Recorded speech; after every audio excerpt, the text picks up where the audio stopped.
Og'alar xullas Toshkent shahri, ya'ni Toshkent markazida 70 ming dollarga, ya'ni bir xonali hamma sharoitlar bilan bo'lgan uy 70 ming dollarga. Bu pansiyaga o'tirishga xohlasangiz Toshkent City'ni sal chekkarog'i, xohlasangiz Toshkentning markazida bir tarafda, Chilonzor taraflarga yursangiz 70 ming dollardan xohlagan joyingizda uy bor desam ishonasizlarmi? Xullas changan. Ishoninglar, g'urt uy ekan.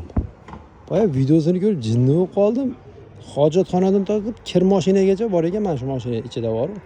Bu tseli uy 70 ming dollar deb turibdi. Menimcha kelishlar 65 mingga kelsa, xohlagan joyingizga borib turib stankasiga qo'ysangiz bo'ldi, bitta uy, bir xonali uy, ikkita spalnisi bor. Hamma narsa, kir yuvish mashinasi, gaz plitasi, xullas bunisi dahshat ekan. Sevdim men. Hozir mana Sergelida mana uy. Ikki odamli uy mana bemalol kompakt yashaydiganlar uchun sharoitlar ham bor.